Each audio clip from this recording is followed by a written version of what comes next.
Hello friends, কেমন আছেন সবাই। বর্তমান যুগ এমন জায়গায় চলে গিয়েছে যার ফলে আম থেকে আমের আঠিটাই হারিয়ে গিয়েছে। এই বিষয়ে বিস্তারিত জানাবো আপনাদেরকে এই ভিডিওর মধ্যেই।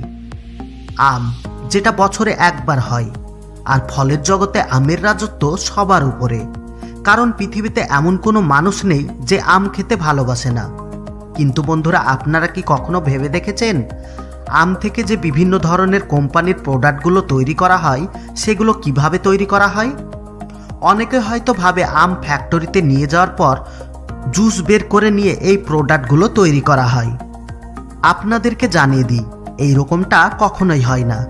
আসলে আম থেকে জুস, চকলেট, আইসক্রিম আরও বিভিন্ন ধরনের যেসব জিনিসগুলো তৈরি করা হয় সেগুলোর সঙ্গে আমের কোনো সম্পর্কই থাকে না। এবার হয়তো আপনারা আমাকে পাগল বলতে পারেন, তো চলুন দেখা যাক তাহলে কি করা হয়। আম থেকে যে কোনো জিনিস তৈরি করার জন্য প্রয়োজন পড়ে আমের পাল্প বা আমের ফ্লেভার, যা তৈরি করা হয় শুধুমাত্র আমের সিজনে। আর পুরো বছর এই পাল্প আর ফ্লেভার দিয়ে সমস্ত ফ্যাক্টরির কাজ চলতে থাকে। আমের পাল্প বা ফ্লেভার তৈরি করার জন্য যে কোনো জাতের আম ব্যবহার করা হয় না। এই জিনিস তৈরি করার জন্য বিশেষ করে ন্যাংরা আম আরও অন্যান্য আম ব্যবহার করা হয়, যেগুলোতে অনেক সুগন্ধি বের হয়। এটা একটা বড় ম্যাঙ্গো ফ্লেভার পাল্প ফ্যাক্টরি। এই ফ্যাক্টরিতে বিভিন্ন গ্রাম থেকে লরিতে করে আম নিয়ে আসা হয়। আমগুলো দেখে হয়তো নিশ্চয় বুঝতে পেরেছেন এগুলো এমনি খেতে অতটা সুস্বাদু না, কিন্তু এই আমের মধ্যে অনেক সুগন্ধি রয়েছে, যার ফলে ফ্লেভার তৈরি করতে অনেক উপকার করে।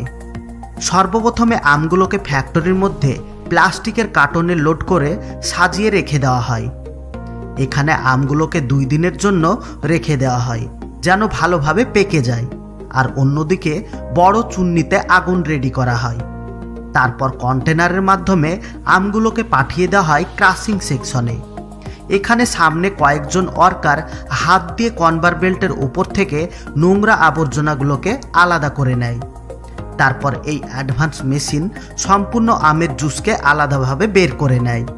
এরপর অনেকগুলো ফিল্টারেশন পাইপের মধ্য দিয়ে গিয়ে হিটিং মেশিনের মধ্যে জমা হয়। হিটিং মেশিনের নিচের দিকে একটা পয়েন্ট করা থাকে, যেখান দিয়ে পাল্প একটা ড্রামের মধ্যে স্টোর করা হয়।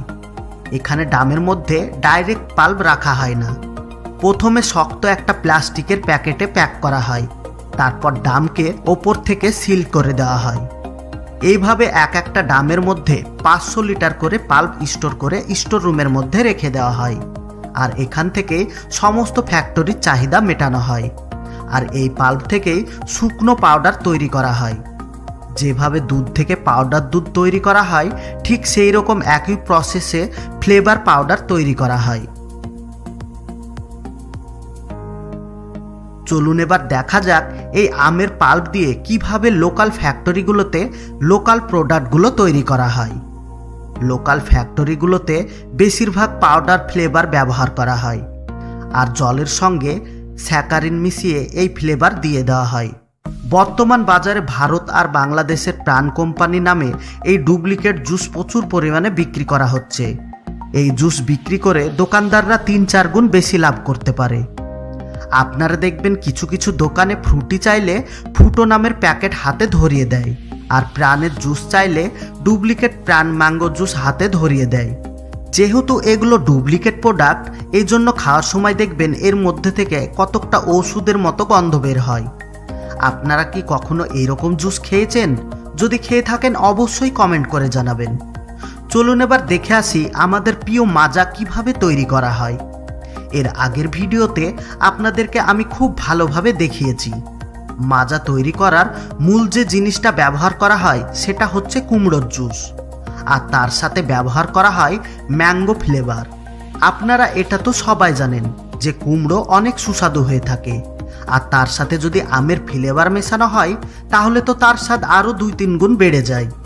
যদি বিশ্বাস না হয় তাহলে একটা মাজা কিনে নিয়ে আসবেন, আর সেই মাজাকে ঠান্ডা না করে নর্মাল অবস্থায় খেয়ে দেখবেন, আর অনুভব করবেন, বুঝতে পারবেন ওটা আমের জুস না, ওটা কুমড়োর জুস। বন্ধুরা, এইভাবে আমের ফ্লেভার থেকে আর পাল্প থেকে চকলেট, আইসক্রিম, বিভিন্ন ধরনের জুস তৈরি করা হয়। যেগুলো আপনাদের সামনে পরিষ্কারভাবে তুলে ধরলাম। চলুন এবার আপনাদেরকে এমন একটা জাতের আম দেখাই যে আমের মধ্যে কোনো রকম আঠি থাকে না। এবার হয়তো আপনারা প্রশ্ন করতে পারেন, আঠি থাকে না তো কিভাবে গাছ জন্মায়? চীন সম্বন্ধে তো আপনারা সবাই জানেন, তারা প্রত্যেকটা জিনিসের নকল করে থাকে। তারা আমকে ক্রস ব্রিডিং করে করে সিডলেস আম তৈরি করে ফেলেছে। আর বর্তমানে শর্ট ভিডিওতে এই ভিডিও খুব ভাইরাল হচ্ছে।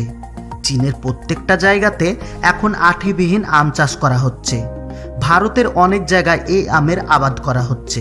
ভারতে যখন এই আম চলে এসেছে তো বাংলাদেশেও আসতেও এটা সময় বেশি লাগবে না। এবার আপনাদেরকে কিছু গুরুত্বপূর্ণ কথা বলি যেগুলো আপনাদের সবার জানা উচিত। আম খাওয়ার পর কখনো পেট ভরে পানি খাবেন না, কারণ আমের মধ্যে অতিরিক্ত পরিমাণে অ্যাসিড রয়েছে। আপনি যদি পাকা আম খাওয়ার পর অতিরিক্ত পরিমাণে পানি খান তাহলে আপনার পেটের মধ্যে যন্ত্রণা হতে পারে। দ্বিতীয়ত, পাকা আমের সঙ্গে অনেকে দুধ মিশিয়ে খেয়ে থাকে। দুধ দিয়ে কখনো পাকা আম খাবেন না। দুধ দিয়ে পাকা আম খাওয়ার ফলে 100% আপনার পেটে ব্যথা করবে। আম খাওয়ার পর ভুল করেও দই খাবেন না। আর যাদের বমি হয় তারা আম খাওয়ার পর কোনোদিন করিলা খাবেন না। বর্তমানে বেশিরভাগ মানুষই অ্যাসিডিটিতে ভুগছে, আর এই সতর্কবাণীটা তাদেরকে দেওয়া হলো। বন্ধুরা, আপনারা কি কখনো ভেবে দেখেছেন এক একটা দেশের ফল এক এক ধরনের হয়ে থাকে? যেমন চীনের মানুষ আর বাংলাদেশের মানুষ দেখতে সম্পূর্ণ আলাদা, ঠিক সেই রকম ফলের মধ্যেও এই রকম পার্থক্য আছে।